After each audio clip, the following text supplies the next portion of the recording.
have a few introductory comments so that we can bring a good part of this group who weren't here at the last two meetings up to speed on what we're trying to do. I think everyone knows who Jerry Nadler is, by the way. He's a current sitting congressman. He represents the Red Hook area of Brooklyn, someone who has distinguished himself in the Assembly and now in Congress in many ways, but specifically for us, with his knowledge of the issue of industrial and economic development in New York, mainly the port situation. For 15 years, Jerry has been trying to educate, inform his constituency and the public at large here in New York about the problems that we have here in the Port of New York versus the Port of, or at least the Port of New Jersey. But the issue that we're trying to frame is that this is not a New Jersey or New York problem, it's a joint problem. And if we don't solve this problem of the Port of New York, we will lose the Port of New York as we now know it, or as we did know it, to places like Halifax and Norfolk. And all of you, I believe, know Mike Long, who's chairman of the Conservative Party of New York State. Now, at our last meeting, I made some comments and characterized the first meeting between Mike Long and Jerry Nadler as one as love at first sight. And that turned out to be, in a sense, a mischaracterization, and Mike Long made some comments. When we had that meeting, after meeting Congressman Nadler through his constituent, Sal Catucci in Brooklyn, it wasn't, Mike, the fact that it was love at first sight for Jerry or his party, it was the idea. The idea being that we need a port in Brooklyn. We need a solution to the problems that we see right now with the crisis that they face for dredging on the Jersey side, with the fact that already the Port of Brooklyn, we have Sal Catucci, the owner and operator of the Red Hook Terminal, American Stevedoring, here to attest, and he will say a few words, to the fact that already there are ships bigger than can be accommodated in New Jersey, over 40 feet, that can only be handled right here off the channel in the Brooklyn Harbor, basically Red Hook. And this is going to get worse and worse. Jerry's made some calculations based on what is already being built and what's going to be built that will show that if we don't take some action, the Port of New York will become obsolete, and in many senses, and in many ways it's already obsolete, and therefore we will become a feeder port to what is happening already in Halifax and Norfolk, Virginia. So we have now, I'd say, been in existence for about a year. We met first informally, I guess it was November of 1994. We had our first official meeting of the executive committee of the task force, and you'll see it on the letterhead, probably in the spring. We had a press release going out to the public and to the press that the task force was formed in June of 1995. We had our first general meeting of the task force by the end of the summer. We had our second one in the fall, and I believe this is our third meeting.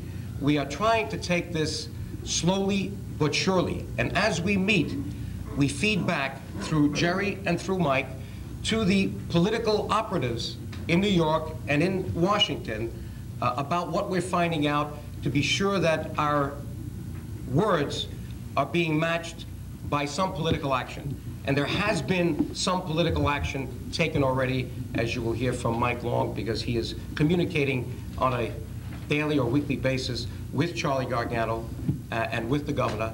And it's good to know that we have somebody that can pick up the phone, and there will be someone on the other end picking up the phone in Albany or here in New York.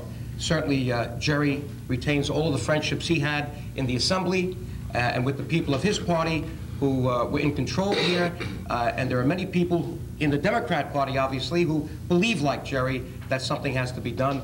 But we have a representative now in Washington that can match the actions of a Republican governor in New York, and I think we're very fortunate to have this combination. With that, let me now introduce Jerry Nadler.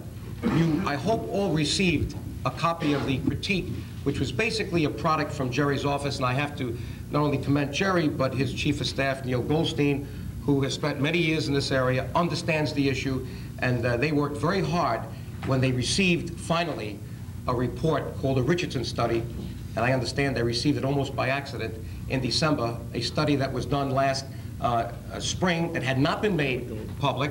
And I quickly got a call, and Mike quickly got a call, and we figured the best thing we could do is to read this study. It's over 40 pages, and I hope each one of you got it in the mail. If you didn't, I'll be prepared to give you a copy.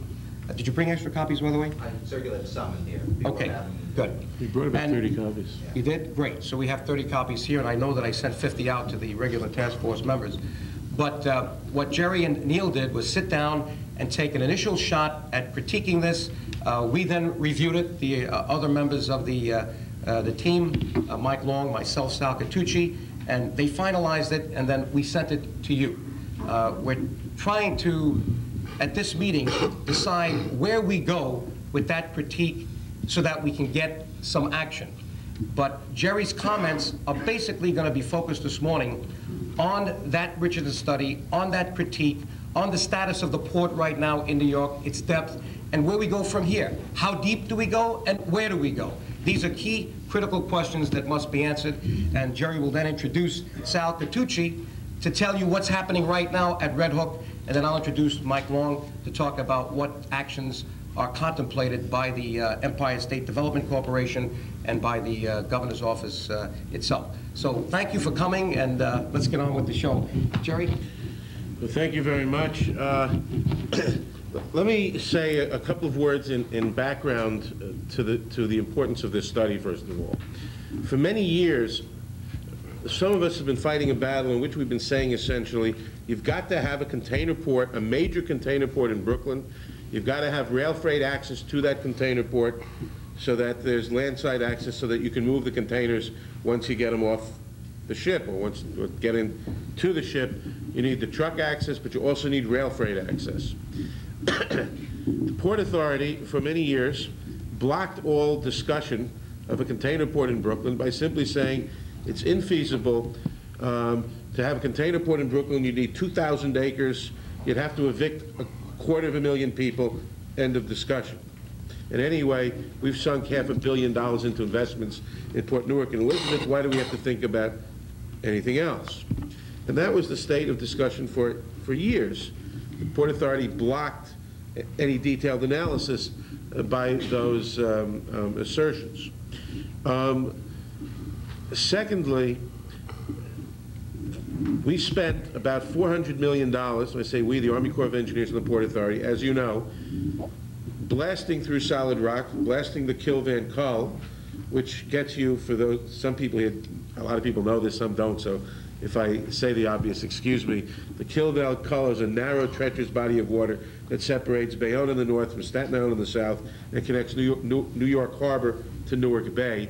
And the Port Elizabeth and Port Newark are in Elizabeth Bay, Newark Bay. We spent $400 million blasting the Kill Van Kull to 40-foot depth and finished about 2 years ago. At the time that was going on, some people, some of us were saying 40 feet isn't enough. You're going to have to go a lot deeper if you're going to keep us current. And the Port Authority was saying, no, 40 feet's fine. You're never going to need anything more than 40 feet. The ships aren't getting any deeper. Some of us said the ships have been getting deeper since Faro. They're not stopping now. But that was what we were told.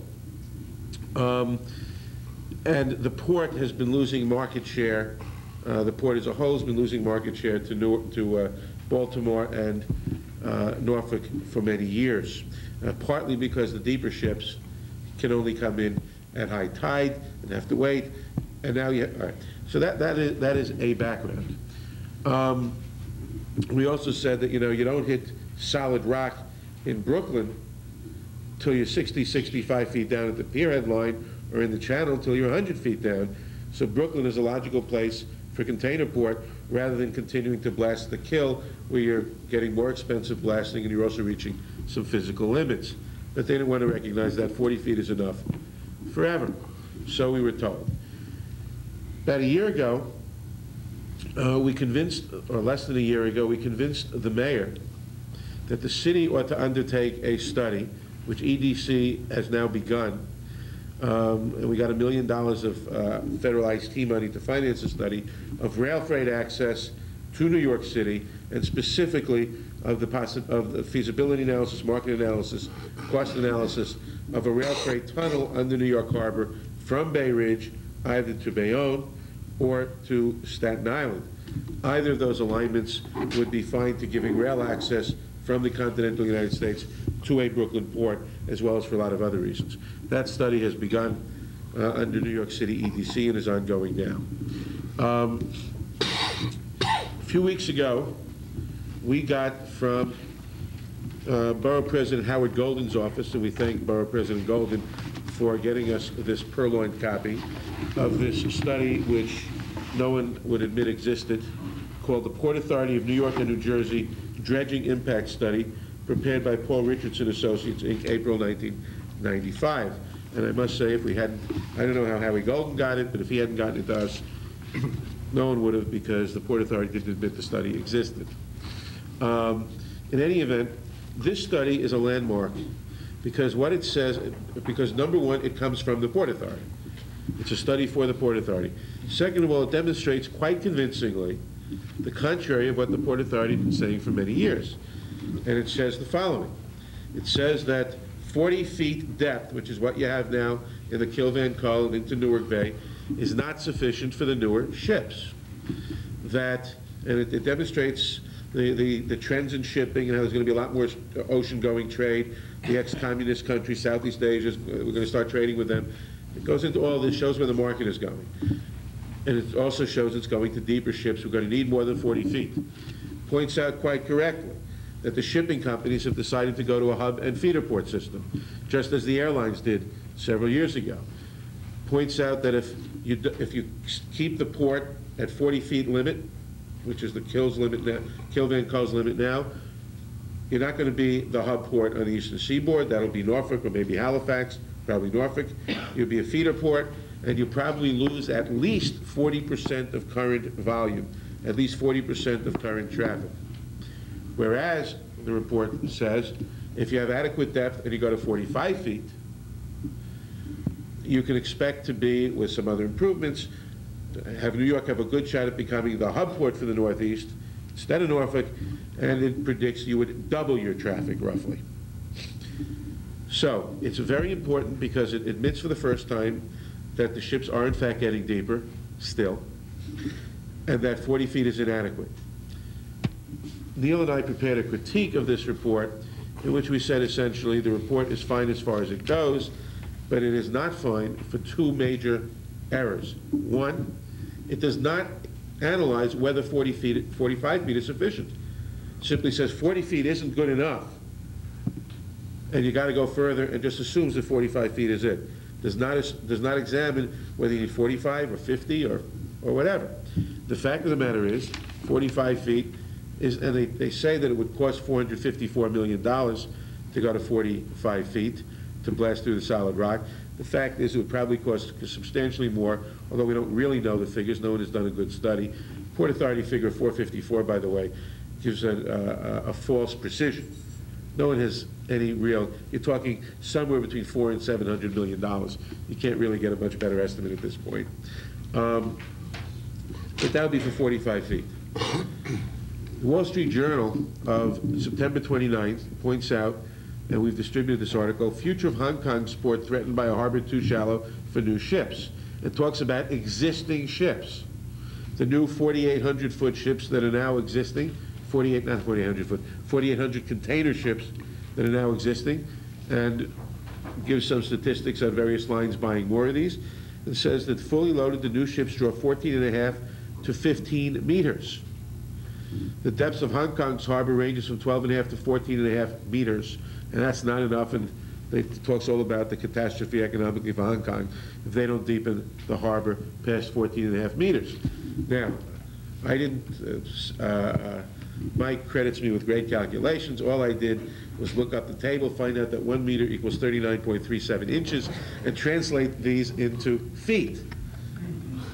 15 meters times 39.37 gives you, I forget how many inches, but divided by 12 gives you 49.2 feet. So these ships are already drawing 49 feet, which means a harbor of 50 feet is barely sufficient. The harbor at Hong Kong, which they're saying is leading to the loss of all the business, and all these shipping companies are quoted as saying we're going to start using Taiwan and we're going to use someplace else, I forget where, is 12.5 to 14 meters, which is 47 foot 6 inches, 47 foot 6 inches. So this study recommends that we go to a depth which, when we finish it after $500 million, will be too shallow. Now that brings up the question, why not the container port in Brooklyn, where the natural channel depth, and I don't mean the channel depth of getting the silt out of the way, which is comparatively cheap, but the natural channel depth before you hit solid rock is 60 to 65 feet at the pier head line before you start worrying about blasting rock, and 100 to 150 feet in the channel. It's natural and it's obvious. You don't have to address it if you can get to 40, if 45 feet is sufficient, which is why I think the Port Authority doesn't want to address it. So, but this brings it very clearly to Brooklyn. Now, the Richardson critique, the Richardson report has a very cursory analysis of Brooklyn. It says, and rejects it, essentially by saying that the existing companies, that they interviewed the existing shipping companies with facilities in Port Newark and Port Elizabeth, and almost unanimously they prefer to stay where they are rather than spending a lot of capital money to move. Surprise. And secondly, that you have the warehouse facilities in New Jersey. What we commented on in the critique was, well, obviously you have the warehouse facilities in New Jersey. That's where the port is. If you have a port in Brooklyn, you'll have warehouse facilities in Brooklyn. And we'll talk, Sal Catucci will talk in a moment. Sal is actually operating a container port, a fairly new operation, about his experience and the depths of ships already coming in, and the fact you can build up the business there, and companies are willing to go there if you're willing to have a facility to attract them. The long and the short of this, the conclusion of this, is that if you read the Richardson study, and you read the experience in Hong Kong, and you look at the depths of the ships that are already existing, never mind even the 5,200 container ships that are going to be coming in the next few years, you've got to have a port of at least 50 feet, maybe deeper. And you can't do that in Newark Bay because you're in solid rock already, unless you want to start spending billions to blast solid rock down to 50 feet and below. You even have questions, the Army Corps of Engineers have said, we haven't even studied whether, in fact, the kill is wide enough so that you could get a stable depth of 50 feet. That might be, the slopes might be too steep to be stable. Brooklyn is an obvious, is the obvious place to do it. And let me say one other thing. We are not proposing that we eliminate the Port of New Jersey. But we are saying that if we want New York, New Jersey to be a hub port, to be the hub port on the eastern seaboard, and to double our traffic and to really start creating major commerce here again, you've got to have the space for the deeper ships in Brooklyn, the shallower ships, which are still most numerous, obviously, for quite a while. They can go to Port Newark and Port Elizabeth. The two sides have to complement each other. But if you want the deeper facility, you really have to do it in Brooklyn because it's pretty much impossible to do it elsewhere. We're always going to be playing catch-up ball and be creating 45-foot channel depths for $500 million when the ship's already at 49 feet. 5 years later, they'll say, you've got to spend another $1 billion to go to 50 feet when the ship's at 55 feet. So that's where we are. I'd like to ask Sal to talk about Sal Catucci, who is the head of the American Stevedoring Company, who is operating a container port in Brooklyn now, about the experience and about bringing business, deeper ships to Brooklyn and so forth. Sal.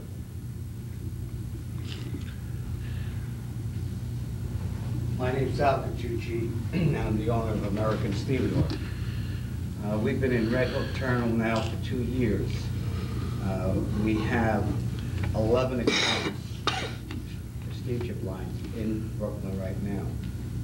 2 years ago, we started off with about 6, and we've expanded it, and we think we'll double this business that we have in the next year or two. We have one account in particular, which is the Holbright ships, that draw 42 feet of water.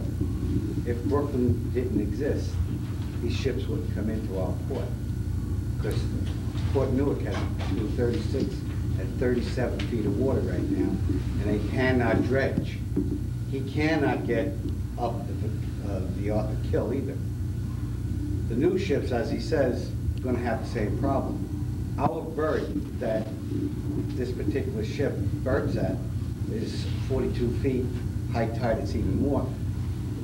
But the sheeting only goes down that far. If the sheeting was down further, they could have, the current would take out more of the silt that's there because we're right in the current.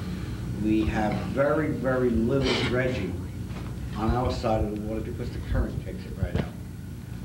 We have a salt ship coming in on the 14th for Axel Salt that sells to the city of New York. That will be drawing 45 feet of water.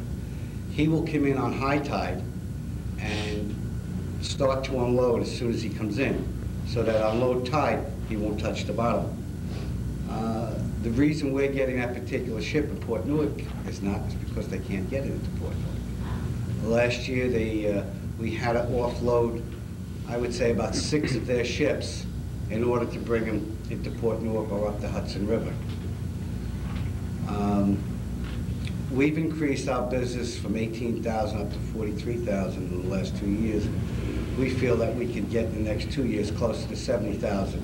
The terminal has, in its heyday, had 58,000 container moves. The labor in Brooklyn we find to be more than acceptable. The only drawback that we've had with customers is they say, well, you're in Brooklyn. We don't have a rail connection. The Port Authority has had a barge service that takes the containers from Brooklyn as we take them off the ship. We put them on a barge and we barge it to Jersey. We have cranes in Jersey that take it off, and they either are picked up there in Jersey or brought to the rail. Some of them are left in Brooklyn that go to the Brooklyn stops.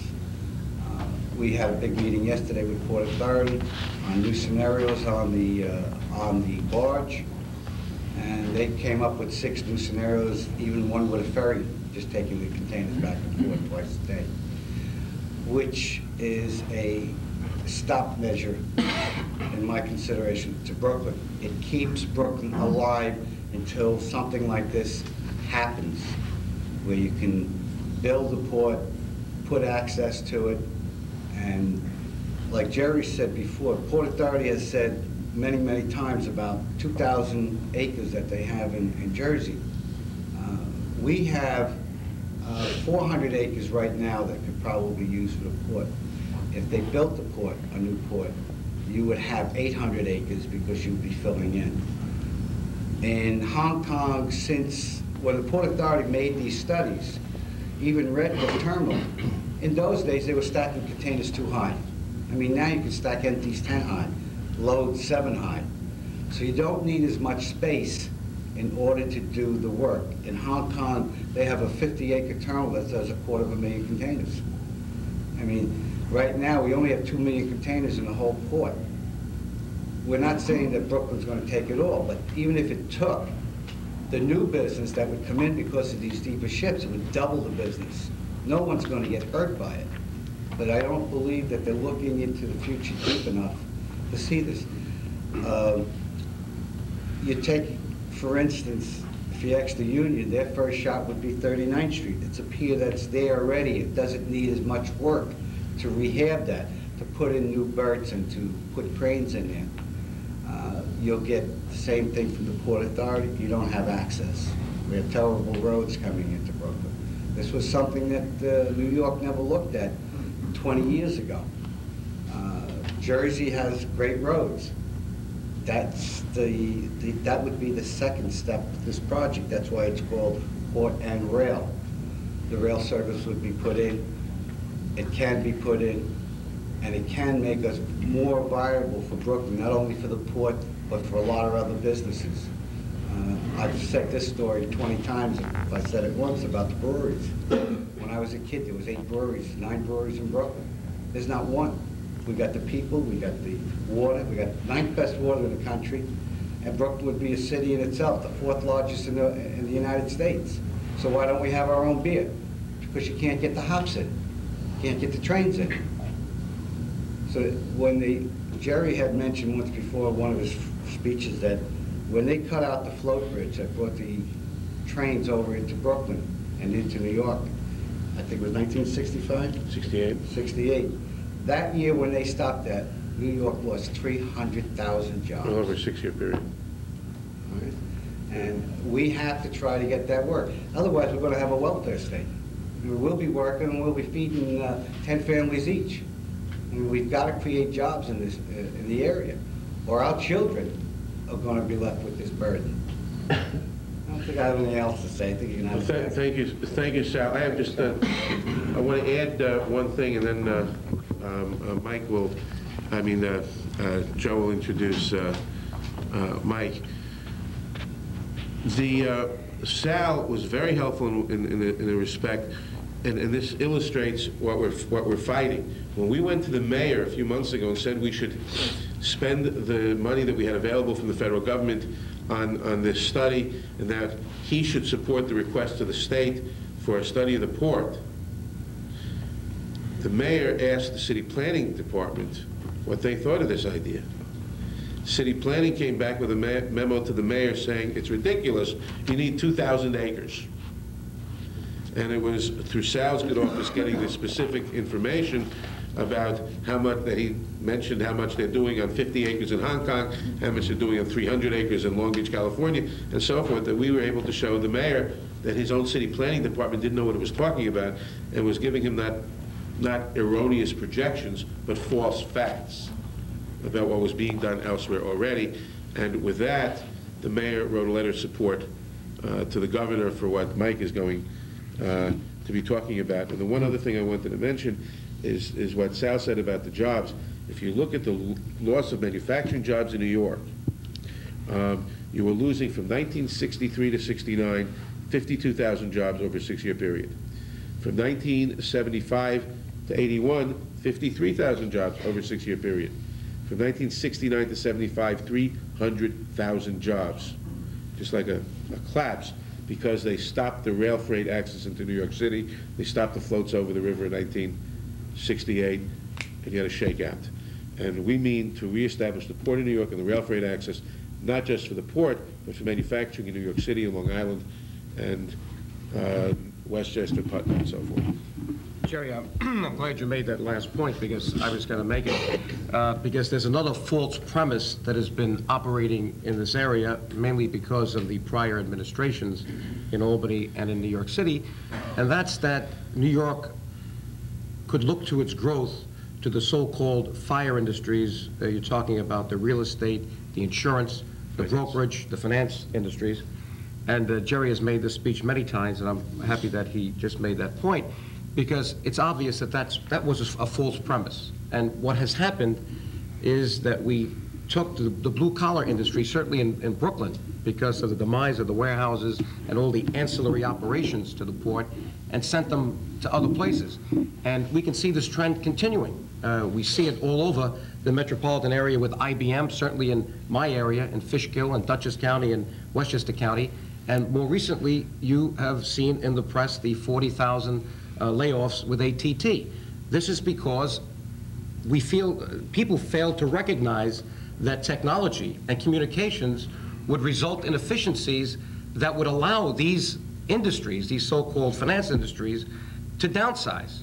Well, now we've got the worst of both worlds. We've got the industries we were building our future on downsizing, eliminating jobs, and we've eliminated the infrastructure for the blue-collar jobs. Just take a tour along the Gowanus and look what it looks like. You would think you're after World War II in Berlin. The piers rotting, the warehouses empty, but it's all there. And one of the issues that we have is to find out what is there that we can identify now that can become part of this port before someone else takes it for recreational purposes and other non-essential, or at least non-port essential purposes, so that we don't have the opportunity to have a port. And that's basically what you're going to hear from Mike Long, because this is the problem that we're trying to focus on with Charles Gargano and the Empire State Development Corporation and the city, to immediately identify this area that we can claim as the Port of New York. And as Jerry said, you don't need 2,000 acres anymore. Sal has shown us that you can stack these containers 10 high, no longer like before, 2 high, so that you can use a condensed area, but you still need a composite area called a port. You got to get into issues of how deep. You got to get into issues, can we take that fill material that apparently is not contaminated, put it back so that we close the gaps between these piers and create a nice bulkhead? There are all kinds of things. We're not experts. That's why we need this study. Let me just say before Mike begins that we do have represented here Howard Golden's office through John Bengate. In fact, we spoke to Howard the other night at a dinner that was honoring Mr. Marlin, and he was going to be here, but something came up at the last minute. I'm sure he'll be at one of the next meetings. We also have represented here Assemblywoman Eileen Dugan's office. Would you stand up, please? I know that. Thank you for coming. Someone who understands this issue as well. Let me also say that we invited Charles Millard. As you know, he is the new commissioner of New York City's Economic Development Corporation. I think that's the title. And excuse me? Councilman Jerry O'Donovan. Is Councilman Jerry O'Donovan here? Jay O'Donovan. Jay, yes. I'm representing Councilmember O'Donovan. Chairman of the Economic Development. Thank you for coming. So you can see that we have good representation at the state level, the federal level, the city level. Let me also say that the former deputy in the New York City Economic Development Corporation or Commission is here, Chris Ward. Chris has left the city, but he will continue to work very heavily with Charles Millard. We're having discussions and meetings already, and Chris has joined the group of companies that's headed by Sal Catucci, American Stevedoring, Inc., so that we could look forward to the privatization or at least increased private activity versus public activity in this area. Let me also thank Mike Zufalo for being here. That's with the New York Times Customs Press. He's donated via magazine and the press kit that you have to show that there are people writing about the Port of New York. Thank you, Mike, for coming and donating this. And with that, let me now turn it over to Mike Long.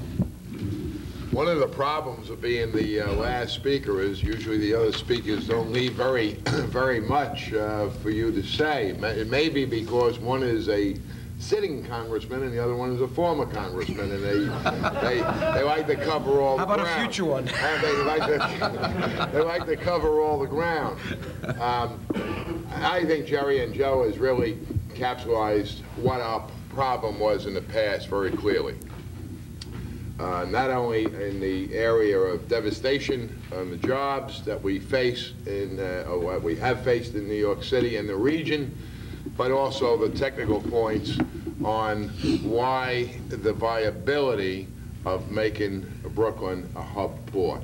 I think all those points were very clearly defined and very clearly spoken about.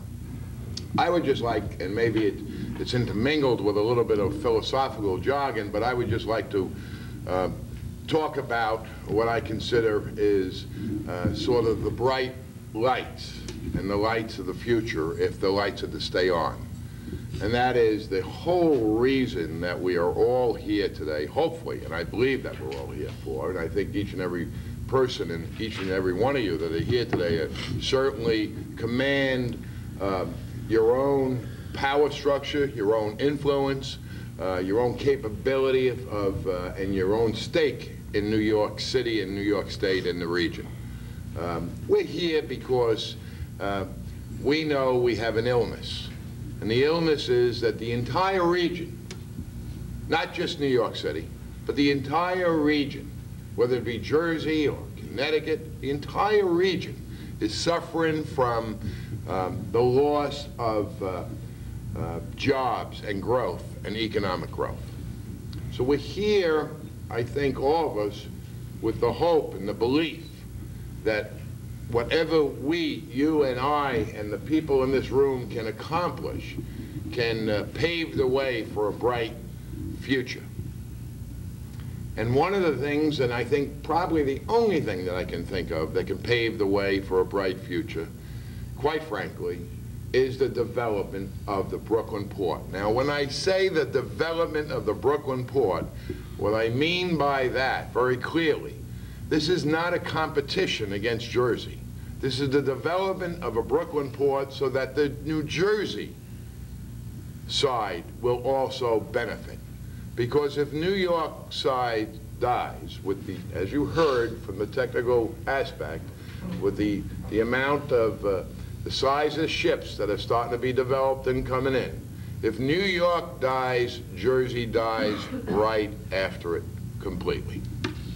So when that happens, the entire region, our sons and their sons, will have no future in this region. With the influx of immigrants that are pouring into our region, they need jobs. When you hear of industry talking about downsizing, you hear about government that's downsizing, and that is going to continue unless we create an industry that once again will make the New York region, and when I speak New York and Brooklyn, I speak of the region. To create a flourishing region again is only to go back to one's roots. And the only reason New York was successful as a metropolis of the world, a leader of the world, and I speak again, New York as a region, was because of its ports. Now, Jerry Nadler has said a number of times, and Joe and Sal and many other people in this room all agree, that this may be our last shot. This may be our last shot to focus attention on developing an entire new port structure. If we fail to accomplish this, we may see it all disappear in front of our eyes. The day-to-day problems that we face of our economy may just disappear in front of our eyes. What we need is jobs. Blue collar, white collar, warehouses, railroad, trucks, loading, unloading, construction, which leads to retail, which leads to restaurants, which leads to people buying homes, people renting apartments, people redeveloping empty warehouses, and that's where we are. So fortunately, this whole group is together, and I think we're very close. We have the city doing the study. I recently, one of the most recent conversations I had with Chairman Gargano, and why I feel so positive about it, is that I think they're starting to understand. Certainly the Ambassador Gargano understands that New York needs an infusion of jobs and knows how important it is to the economy of New York. And I believe the governor understands the same thing. And I just wanted to make it real, to give you exactly how it happened. After the State of the State, I was coming down up in Albany, I was coming down the steps in the Capitol, heading to the second floor. And Ambassador Gargano passed me. We waved to each other. And he was a good 100 feet away when he spun around and ran back and stopped me right on the steps. I was on the bottom step coming down from the third floor to the second floor going towards the governor's office. And he said to me, "Mike, I'm not quite ready yet, but let me tell you, we're going to do something." And I'm not trying to put words in his mouth. I'm trying to be very cautious how I say it, because I don't want something to blow up. But he said quite clearly to me, "I don't know exactly how, what, but we're getting close to putting together, and we're going to do something very serious in Brooklyn." So with that, we've had a lot of conversations back and forth on the phone. We hopefully, not hopefully, we will be having within the next possibly 2 weeks, a meeting with the chairman of the Urban Development Corporation, or now the Empire State Economic Development Corporation, and I'm very positive that we're that close to getting over the hurdle. But I want to make one other comment that's important, so that we don't leave here and believe for 1 second that government is going to take care of this. I think one thing that hasn't been mentioned here is that we see the federal government, state government, and city governments in many cases talking about privatization and public-private sector partnerships. I think each person in this room has to be mindful of the fact that if we are to bring this together, it's going to be, it's going to have to be, without a doubt, a public, private, cooperative effort, both in brain power, but more importantly, in financial effort. It's going to have to be there. There is no municipality, no level of government that is thinking any other way but that. And that means the labor force, that means private industry, and that means government is going to have to share the burden to make this happen for this region. And I think that's an important point that we should not leave here without thinking of very seriously. It is just not going to happen. If we sit on our laurels and think that the federal government, the state government, or the city government is going to come in here and redevelop the ports of Brooklyn and the entire region, we are only fooling ourselves. That is not the way it's going to happen. So those are that's the thought I want to leave with everybody here today. It's going to have to be a total cooperative effort with all industries and government. Might I just say something, because in talking about the private sector, I know we've had many discussions, we include the unions, and you can see around you how many unions are represented here and how important labor will be to this. In fact, this is an incredible group that has come together, not only both sides of the aisle and representing all levels of government, but you've got the maritime industry here, you've got the unions, you've got all kinds of business interests as well. And I think this is a kind of group, or the kind of group, that can come up with some answers. In summary, at this point, before we go in a moment to comment and questions and everything, in summary at this point, we've got an opportunity where the markets are changing, where clearly the physical ability of the existing port setup is inadequate, and the only question is how inadequate, where patterns of trade are shifting, where the shipping companies are going to go to a hub and feeder port system. The question is, will New York, New Jersey port be a hub port, be the hub port for the Northeast or not? We have the city government showing some interest in doing a study on rail access to New York, the study that's already started, focusing on a rail freight tunnel under the harbor, which would be of inestimable value to a port in Brooklyn. And we've got interest in the state government, amorphous interest so far, which are trying to get into a specific, detailed commitment to study and action for a Brooklyn port. And we've pulled together this group to talk about further action to take. And we finally have the Port Authority admitting that the situation cannot continue as it is, and we're going to have the ability to handle deeper draft ships. That's the summary of where we're at now and of what we've done. Comments, questions? My name is Ben Friedman, and I'm representing numerous manufacturing and marine support industries in Red Hook.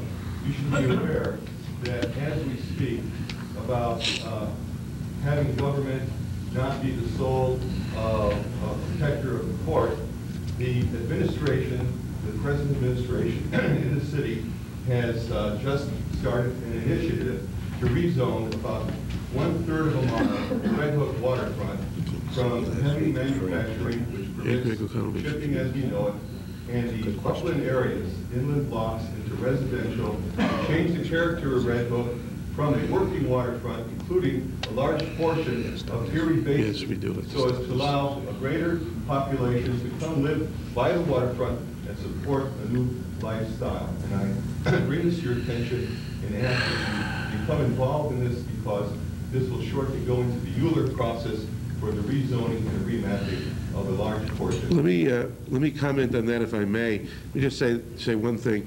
Greg O'Connell, who is here, mentioned this to me earlier this morning. Let me say there are 578 miles of the Brooklyn waterfront in New York City, and everybody wants some of those miles for condos, for parks, for Mr. Trump's development, for all kinds of things. Some of us said to Mayor Dinkins and then to Mayor Giuliani 2 years ago, there are 578 miles of waterfront in the city. Give us 7. that aren't parks or condos. 7 miles of 578 that we must keep for commercial, maritime, water-dependent, shipping-related uses. This new proposal by Department of City Planning, the same Department of City Planning that told the mayor you need 2,000 acres, an ignorant city department that is opposed to manufacturing jobs in the city, that we've been fighting for 15 years in one way or another, is another step in driving blue-collar jobs out of the city and in making it, trying to make it impossible to have a port in the city. And frankly, anybody who's here who has any influence with the city administration, with the city council, if this has got to be stopped. By the way, Jerry's consistent. He was calling them ignorant when the Democrats were in control, too. That's true. Just want to be sure. And by the way, Let me say one thing. When the Democrats or Republicans control, it's the same individuals as city planning. Doesn't matter. By the way, Mr. Friedman, thank you so much for coming. Mr. Friedman called me 2 weeks ago, faxed me some information. I never heard of this program. We met last week, and I asked him to be here. He's not on the task force, but thank you, because it is shocking, and we must stop that. That's why it's important, and you raised a very valid point. That's why it's important, and I think we're hopefully with that much closer, or just around the corner, that the state of New York, namely under the Empire Economic Foundation, State Foundation, moves rapidly on the study on exactly how much land use is necessary to develop a hub port. Yes. Once we establish that, thank God, if it's established correctly, the state can move in and do condemnation of prevent any development where it would harm the development of port. That's why it's important that we get UDC to move rapidly on this land use study. And once we establish that, then everybody can talk intelligently about co-ops or mega stores or whatever else has to be talked about. But in the meantime, how do we stop the city from going any further? Greg O'Connell. Okay, Greg. Thank you. Introduce yourself. Question for myself. I am an extensive stakeholder throughout Red Hook. I've been there 18 years, over 1 million square feet of industrial and commercial property. We've been able to attract 60 businesses during those years, creating many jobs, private initiative. Most recently, as Ben mentioned, this zoning and downzoning is directly going to affect some of my projects, specifically now what we call the Beard Street Warehouse, which is located in Erie Basin. Sal mentioned breweries. As we speak now, I've signed 2 leases to 20,000 square feet of regional breweries that will begin in 6 months production of beer. And one of the things that they had mentioned to me about the feasibility of bringing hops and grains in by barge. So I really, I'm glad I'm here today. It's very refreshing to hear this, that in some way we can have some input on the downzoning of the commercial industrial area in Red Hook. Thanks Greg, very much. How would you advise us to begin an action plan to stop this downzoning? You know a lot about the area. You've been involved in the process. If we just stop for a minute now, because we want to talk about certain action plans, what would be your advice to us? Well, one thing is the statistics that city planning are using are based on 90 and 91 statistics. In Red Hook alone, in the last 3 years, we've had an increase of 60% of businesses coming into the area. The data that they use is incorrect. When you say business, you mean manufacturing? Manufacturing business. And it has to be studied further before you can make a decision. I mean, for them to just go through and make a blanket, I mean, if you look at it, it's a residential agenda is what it is on the new zoning context, the mixed use context and so forth. This will affect all businesses along. We had a business, Patterson, across the street from New York Shipyard. It's been there for 1910, has 25 employees. It works around the clock when ships come in and they need repair. They want to do a mixed-use zoning. Creating residence next to an operation like this will force this man to move. Ramberg. I'm sorry, Ramberg is the name of the industry. They have to do a study to see how this is affecting this area. There's no need to change the zoning right now. There's no need to do it, but there's many good reasons why it should remain the same. Where does that stand right now? As of last week, they just came out with the new text, the mixed-use zoning text, John, where's John? Is John here? John, how long does that take now? This, The information we have from the department, John Benke, Borough President Howard Golden's office, the information that we received from the department was sent to Community Board number 6 and the Borough President's office, I believe Councilmember McCabe's office as well. As we've been told, the Department of City Planning will be doing what's called an environmental assessment for the overall citywide text change for mixed-use zoning between now and May. And there's also what is called a targeted environmental impact statement that will be prepared by the department for Port Morris in the Bronx, which is one of the areas that they're looking at, as well as a portion of Red Hook. That targeted EIS, we're told, will be done also by the time May comes around. And then the formal ULURP process that was described earlier will begin. That is the 60-day process for Community Board review, 30-day for Borough President review, 60 days at the Planning Commission, and then on to the City Council. John, has the Borough President taken a position against this? No, he is not. Any reason? The Borough President is, well, the Borough President on all land use matters, what he likes to do, and has done over the years, is to carefully review the applications in detail. It's never necessarily as simple as one might think it is. We haven't actually received, for example, from the Department of City Planning yet, either the actual text, we've received a summary, but we have not received the actual text, nor have we received an actual map of the area that's proposed. Once that comes in, the Borough President will ask his staff to look it over very carefully. The Borough President also will hold a public hearing on this. The Borough President Golden has always held public hearings on every land use application. There is a number of concerns that we have about them. They're similar to the types of concerns that have been expressed, and the Borough President will look at those all very Would you be carefully. sure to put us on that list, because we want to be represented at this meeting? Let me suggest something. This is a perfect example of what has been happening for many years.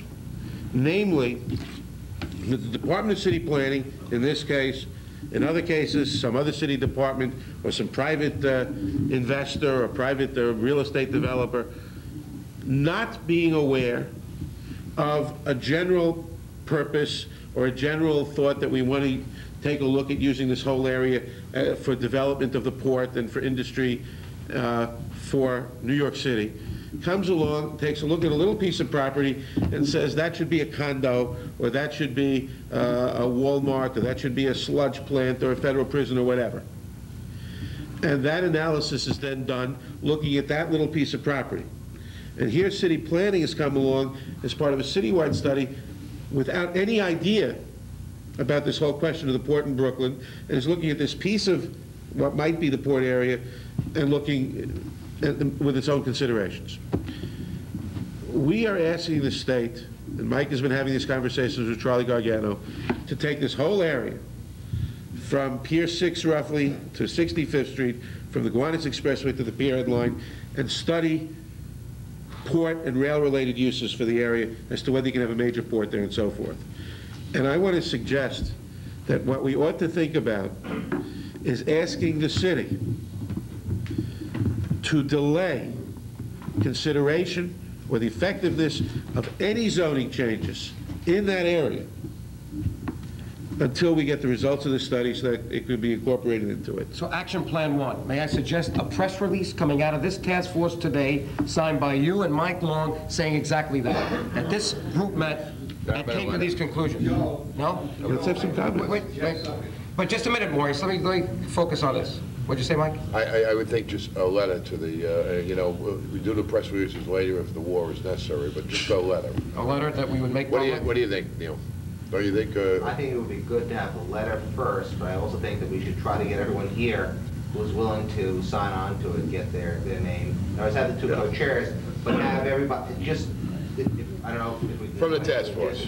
Get everybody to sign on, not only as a task force, but have the individual organizations sign on as well, so that I think it would have more effect. Good idea, Neil. When you hand in the sheet, if you want your name on that, because many of you are not on the official task force, please indicate in the comment section that you want to be listed and how you want to be listed. And What let affiliation. me just restate that very specifically so people know what What you're signing on. what you may be signing. And that, I want to be very specific about it. The creation of a port. Go ahead. No, not the creation. No. That we ask that any zoning change, any proposed zoning change in the area that I defined a moment ago, Kiwanis Expressway to the Pier Head Line, Pier 6 to 65th Street, be deferred. If there's a citywide zoning thing for the waterfront going ahead, fine, but not in that area. That it be deferred pending the result of the study, which we anticipate that the state is going to be undertaking of a major port. How long is the study?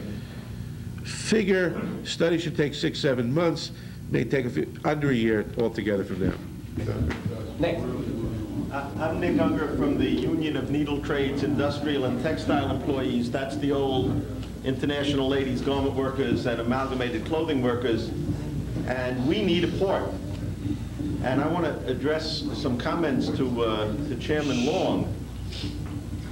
I'm not concerned about what the government's not doing. You told us the government won't be able to do everything. I'm much more concerned about what the government is doing that's wrong.